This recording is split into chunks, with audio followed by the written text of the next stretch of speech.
Assalamualaikum warahmatullahi wabarakatuh. Perkenalkan kami dari kelompok 2. Perkenalkan nama saya Gilang Dwi Julianto. Perkenalkan nama saya Muhammad Rifa Elfiansyah. Perkenalkan nama saya Ahmad Varian Rosi. Di sini kami akan mempresentasikan Khulafaur Rasyidin dalam sejarah peradaban Islam. Yang pertama itu apa sih Khulafaur Rasyidin? Khulafaur Rasyidin itu terdiri dari dua kata, Al-Khulafa dan Ar-Rasyidin, yang memiliki makna pengganti-pengganti Rasul yang cendekiawan. Nah, pencetus dari julukan ini itu merupakan kaum muslimin yang paling dekat dengan Rasul setelah meninggalnya beliau. Nah, karena mereka berpandangan bahwa empat tokoh sepeninggalan Rasul itu merupakan orang yang selalu berada di sisi Rasul ketika beliau menjabat sebagai pemimpin peradaban masa Islam pada masa itu.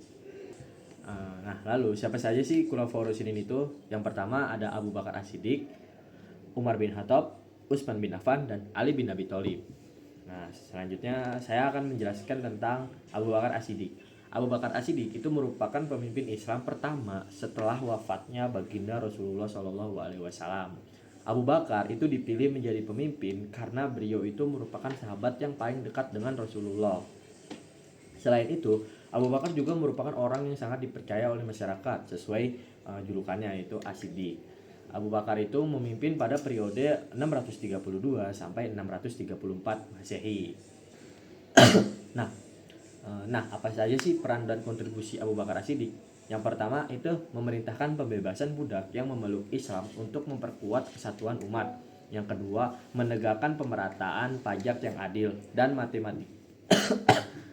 Yang kedua, menegakkan pemerataan pajak yang adil dan memastikan penggunaannya untuk kesejahteraan umum.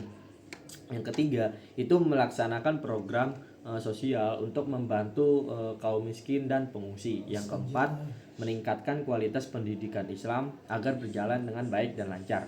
Yang kelima, mendorong pembangunan infrastruktur seperti jalan dan jembatan untuk meningkatkan kualitas hidup masyarakat.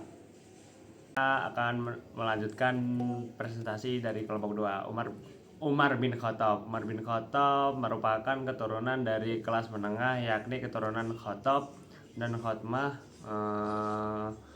Lahir di Mekah pada tahun 584 Masehi atau 13 tahun setelah kelahiran Nabi Muhammad SAW.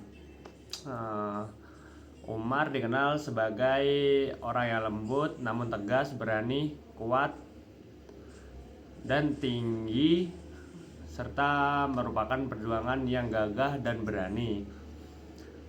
Kepemimpinan Umar merupakan kepemimpinan kedua sesudah Abu Bakar. Umar memimpin Islam pada periode 634 sampai 44 Masehi. Peran kontribusi Umar bin Khattab. Yang pertama, membentuk struktur pemerintahan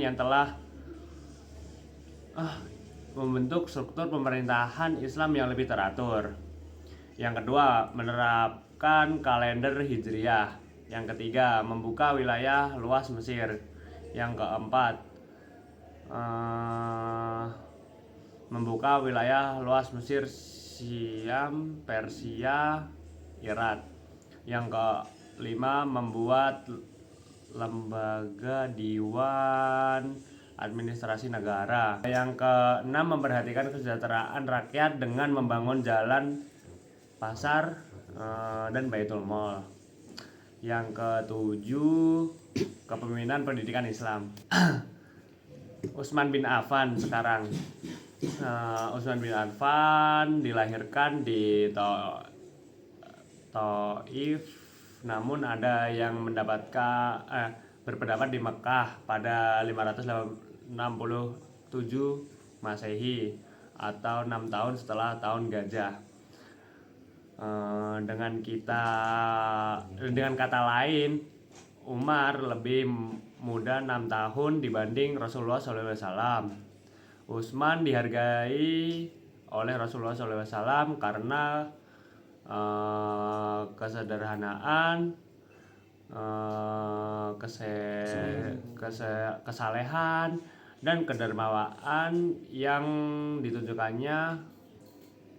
Utsman menjadi khalifah pada periode 644 sampai 656 Masehi. Peran dan kontribusi Utsman bin Affan. Yang pertama, menumpas pemberontakan di Khurasan dan Iskandariyah sehingga keamanan kembali terjaga.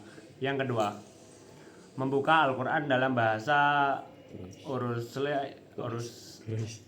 Quraisy untuk menghindari perbedaan bacaan. Hasilnya dikenal sebagai Mushaf Utsmani.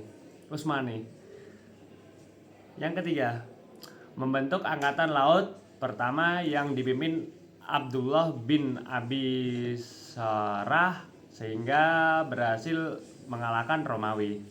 Yang keempat, memperluas wilayah kekuasaan Islam ke Herat, Kabul, Gozani, Armenia, Tunisia, Siprus, Rhodes, dan Persia. Yang kelima, merenovasi Masjid Nabawi di Madinah agar lebih besar dan menampung banyak jamaah. Yang keenam, membangun pemukiman, jalan, jembatan, masjid, rumah tamu, tempat penyimpanan air, serta peternakan unta dan kuda. Ali bin Abi Thalib merupakan keturunan dari Bani Hashim, Kabiyah atau suku paling terhormat di Mekah pada saat itu, yaitu suku Quraisy. Ali bin Abi Thalib merupakan menantu sekaligus anak angkat Nabi Muhammad SAW karena menikahi anaknya yang bernama Sayyidina Fatimah binti Muhammad SAW. Ali bin Abi Thalib merupakan orang yang pertama yang mengimani agama Nabi Muhammad SAW, yaitu agama Islam, dari kalangan pemuda. Dan kontribusi Ali bin Abi Thalib sendiri ialah yang pertama, yaitu memecat para gubernur yang diangkat oleh Utsman karena dianggap sebagai sumber fitnah. Yang kedua ialah mengambil kembali tanah dan hibah yang diberikan Utsman kepada kerabatnya untuk dikembalikan menjadi milik negara. Yang ketiga ialah mengembalikan sistem pajak tahunan yang pernah diterapkan oleh Umar bin Khattab. Yang keempat ialah membenahi dan menyusun ulang aset negara serta membentuk kantor kebendaraan atau yang biasa disebut Baitul Mal, dan kantor haji dan kantor pengawal atau biasa disebut sahib usurfah. Dan lainnya ialah mengorganisir kepolisian dan menetapkan tugas-tugas mereka, memperluas wilayah kekuasaan Islam, menegakkan hukum secara tegas tanpa pilih kasih, mengelola keuangan negara dengan prinsip keadilan, harta rakyat dikembalikan untuk kepentingan rakyat. Kesimpulannya ialah Khulafaur Rasyidin adalah tokoh penting yang meneruskan perjuangan Rasulullah SAW dalam memimpin umat. Abu Bakar berhasil menjaga keutuhan Islam setelah wafatnya Rasulullah, dan Umar membangun sistem pemerintahan yang kuat. Utsman menyatukan umat melalui kodifikasi Al-Quran, dan Ali ialah menegaskan keadilan serta ilmu pengetahuan. Prestasi dan kontribusi mereka menjadi fondasi bagi kejayaan Islam di masa berikutnya hingga saat ini. Terima kasih kami dari kelompok 2, kurang lebihnya mohon maaf. Namun sebelum itu, teman saya ingin menyampaikan sesuatu. Mohon maaf bila kurang sempurna, karena kesempurnaan hanya milik kita bersama. Pas dulu. Oke. 1, 2, 3. Wassalamualaikum warahmatullahi wabarakatuh.